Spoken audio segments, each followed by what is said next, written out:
honra, gloria y magnificencia en esta hora para el Todopoderoso, porque es el único digno de ser glorificado y de ser reverenciado. Saludos a todos mis amados en todo el mundo, a quien mi Señor permite oír sus palabras y que el Señor nos dé entendimiento. Tengo la Sagrada Escritura abierta en el Evangelio de Mateo, capítulo 27, verso 46, donde el texto sagrado dice así: y cerca de la hora novena, Jesús exclamó con grande voz, diciendo: Elí, Elí, lama sabactani, esto es, Dios mío, ¿por qué me has desamparado?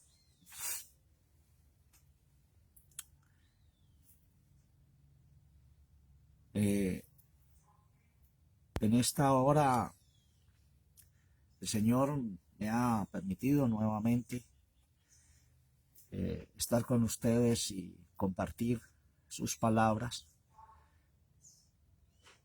maravillosas, y que el Señor nos edifique de una manera especial.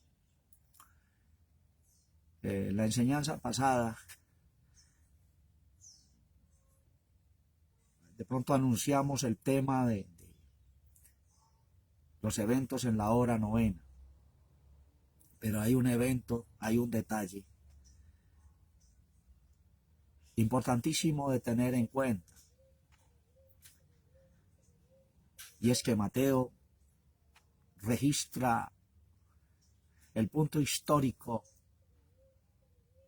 y en el verso 46 dice: cerca de la hora novena, sea antecitos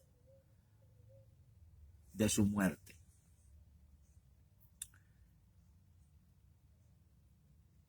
Este tema en esta hora lo vamos a titular cerca de la hora novena. En Marcos 15, 33, 34, este punto no lo registra. Marcos une desde la hora sexta a la hora novena. Y dice hasta la hora novena y a la hora novena. Marcos no registra ese detalle histórico cerca de la hora novena. En Lucas 23, 44, 45 y 46 lo encerró todo en un solo paquete.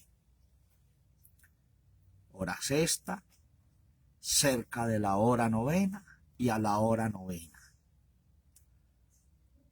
Todo fue encerrado en un solo paquete, según Lucas. Esto es importante denotarlo, porque hay detalles históricos en los evangelios narrativos. Influye mucho los tiempos en que empezaron a aparecer. Y fue a fines del siglo I. Marcos fue escrito durante la década de los 70, Mateo durante la década de los 80 y Juan durante la década de los 90. Mientras que Lucas y el libro de los Hechos empezaron a comienzos del siglo II. Y entonces Históricamente, Mateo es uno de los que registra los detalles históricos, punto por punto, que es importantísimo tener en cuenta para nuestro entendimiento, para que el Señor amplíe nuestra revelación acerca de estos hechos portentosos en su sacrificio. El mundo entero siempre ha unido sacrificio, suplicio, muerte, resurrección, todo en un solo paquete, y en eso ha sido enfocado históricamente la mayoría de todos los ministerios en el mundo. El Señor me ha inquietado a ir a los detalles. Y este detalle es importantísimo, cerca de la hora novena. O sea que también está incluyendo todavía las tinieblas de la hora sexta.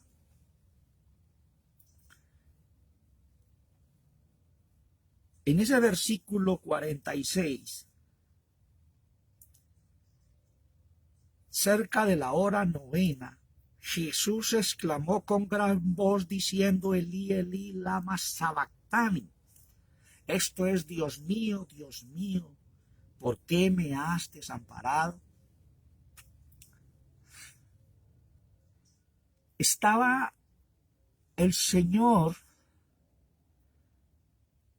en su suplicio y en su angustia como ser humano, sintiendo todo lo que se había dicho en el Salmo 22.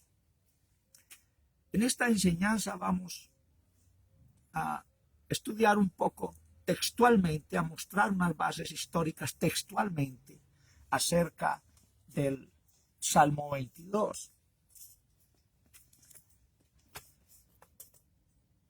Cuando él dijo: Dios mío, ¿por qué me has desamparado?, era un cumplimiento de una profecía histórica del Salmo 22, que dice: Dios mío, ¿por qué me has dejado? ¿Por qué estás lejos de mi salud y de las palabras de mi clamor? Aunque este salmo lo escribió David, pero David, como profeta, también estaba enfocando históricamente y proféticamente a un futuro de ese gran acontecimiento del Señor en la cruz del Calvario. No solo hizo referencia, porque siempre nos hemos enfocado en ese solo cumplimiento, pero hay otros cumplimientos de ese salmo, porque es un salmo mesiánico.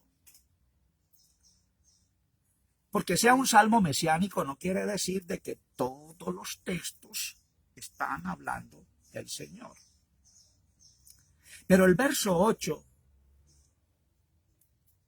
Salmo 22, 8 dice: remítese al Señor, líbrelo, sálvele, pues que en él se complacía. Salmo 22, 8. Y en Mateo 27, 43 dice: confió en Dios, líbrele ahora si le quiere, porque ha dicho: soy hijo de Dios. Los críticos, los señaladores, hicieron cumplir esta profecía enfocándose mofadamente de un personaje, un ser que estaba en una angustia, pero ellos lo hicieron con ironía, con mofa, diciendo remítese a Dios, pues en él estaba confiando, como quien dice, pídale al Dios que él estuvo enseñando a ver si lo libra de eso. O sea, eso es un cumplimiento de esa escritura. También Salmo 22:11,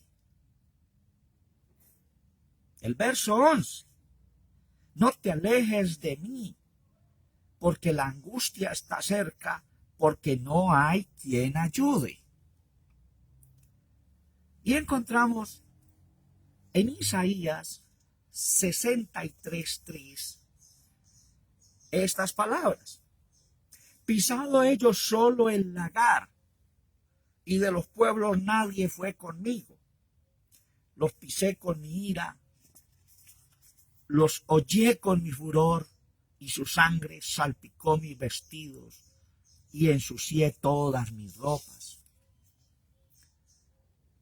Profecía que estaba diciendo que fue el Señor, solo Él, con su poder. Ningún ser humano estuvo ayudándole. Él mismo, con su poderío y su grandeza, enfrentó todos los sistemas espirituales, físicos y materiales. En el verso 12 del Salmo 22 dice: me han rodeado muchos toros, fuertes toros de Basán me han cercado.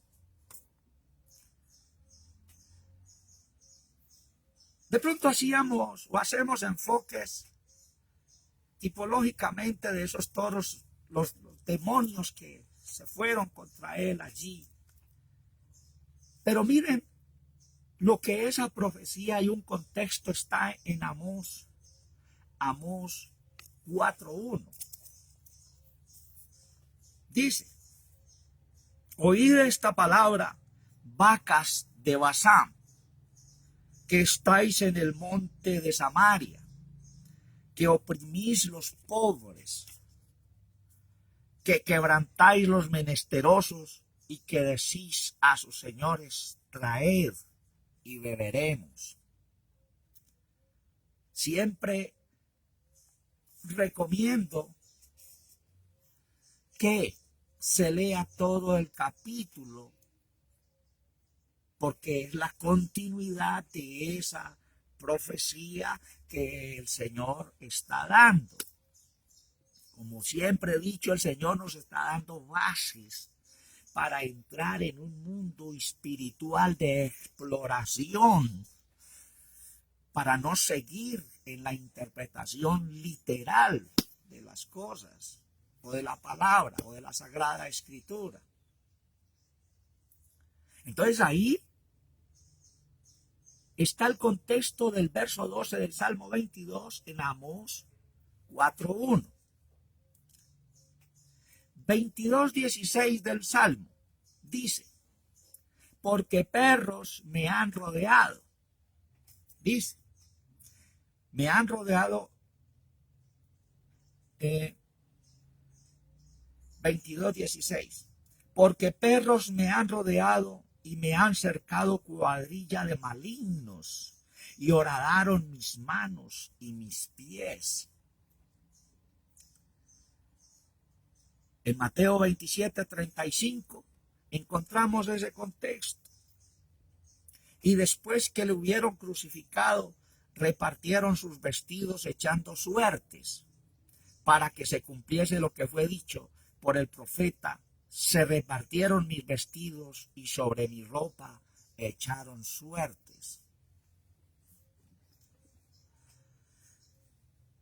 Proféticamente, el Señor está llamando a aquella generación que actuó así y que actúa así como perros.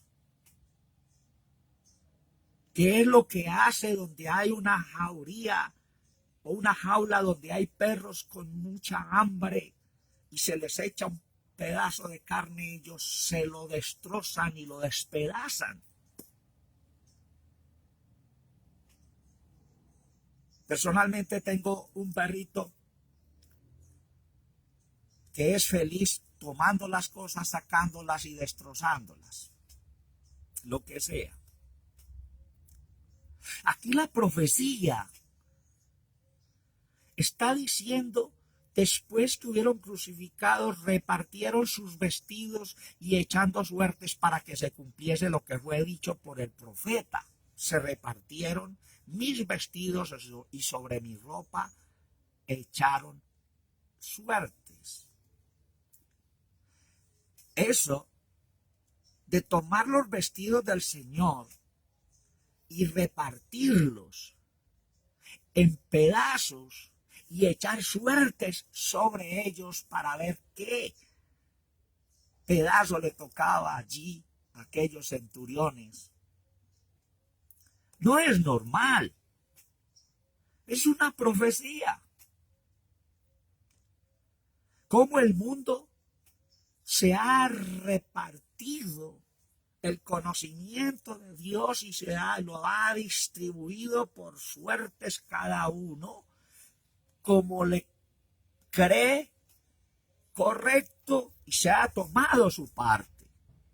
Se repartieron entre sí mis vestidos, es profético, eso no es literal tanto.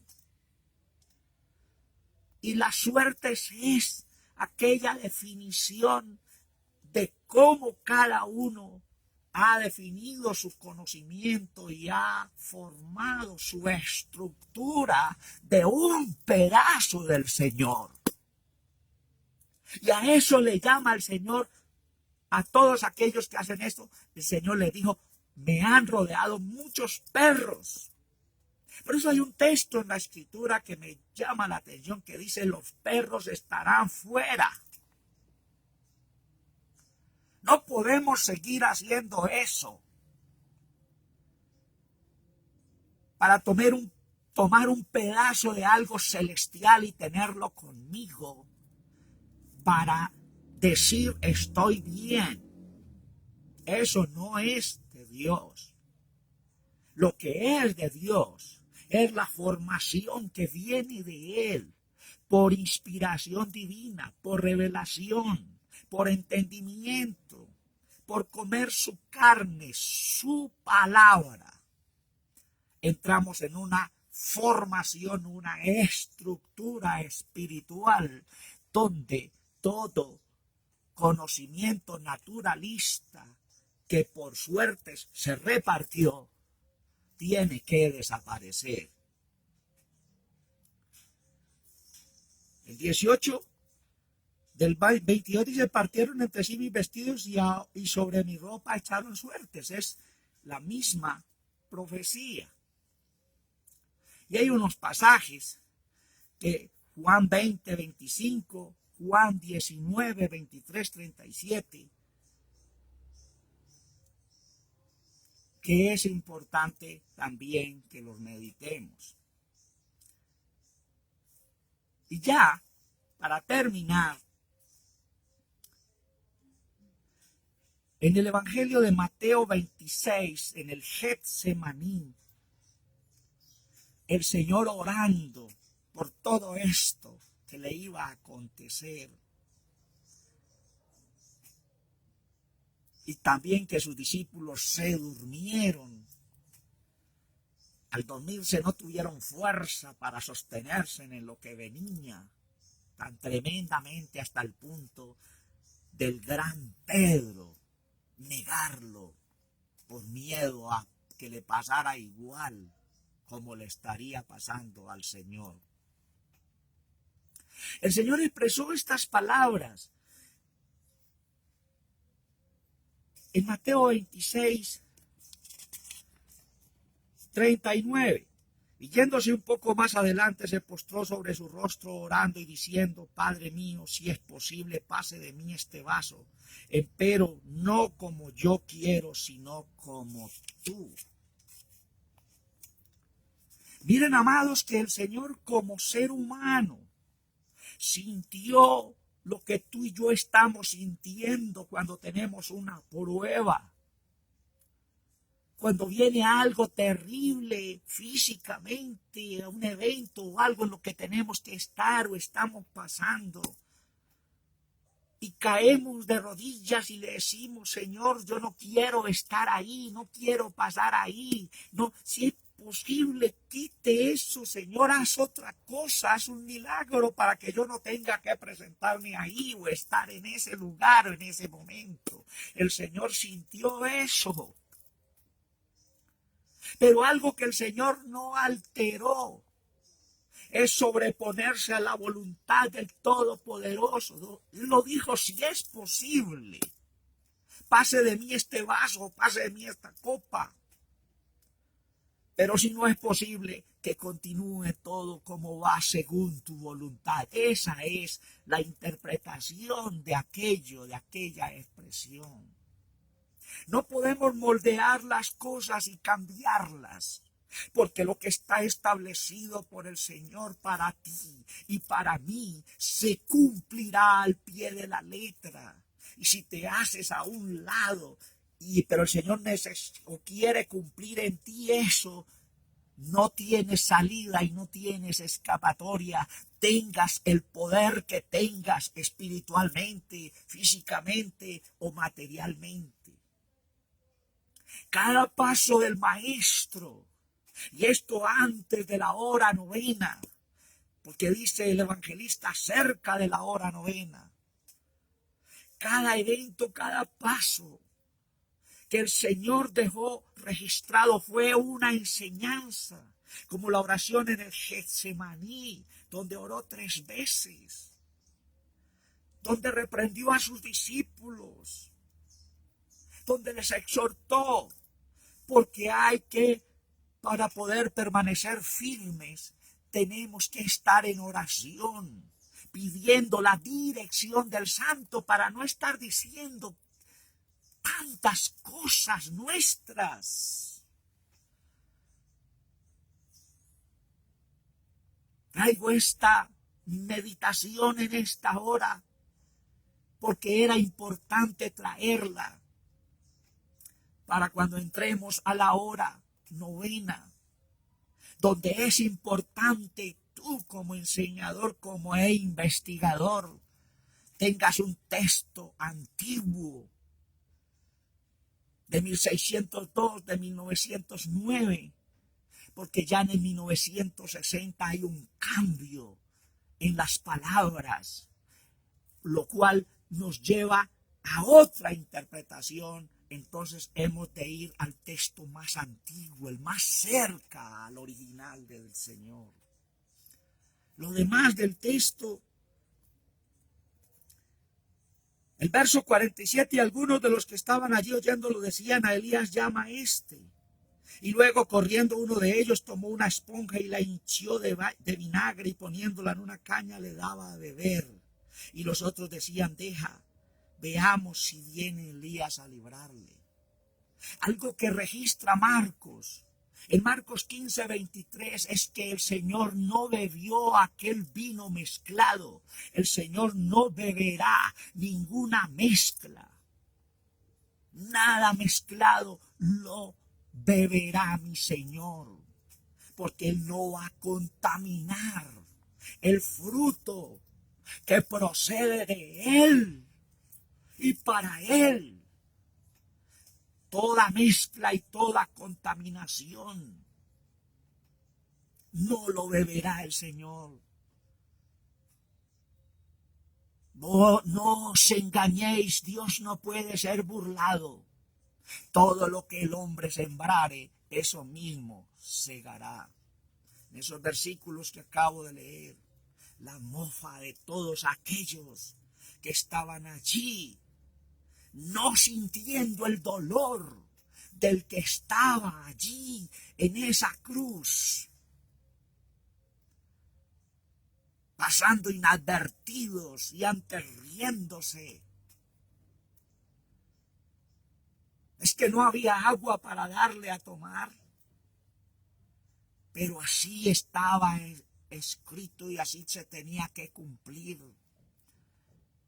Usando elementos, vino mezclado, que el Señor no lo bebió. Usando elementos, vasos contaminados o cosas contaminadas en las cuales el Señor no se servirá de ellas.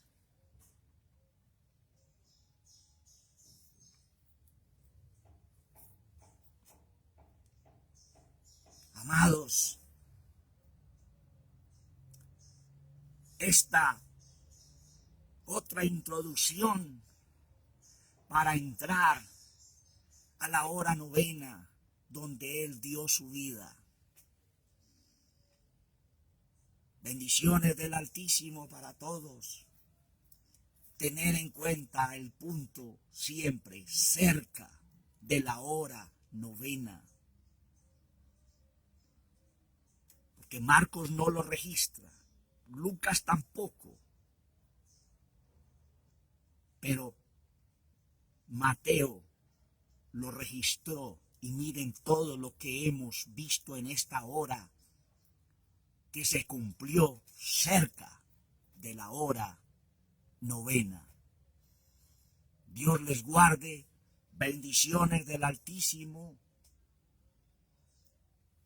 que la palabra revelada del Señor en su misericordia nos la siga trayendo y nosotros con un oído espiritual la sigamos oyendo y que se forme el gigante en nuestro corazón y crezcamos para la gloria de Dios, ministerios bendecidos en el nombre del Señor Jesucristo. Que Dios nos guarde y nos prospere en nuestra vida diaria, espiritualmente, físicamente y materialmente. Dios les guarde.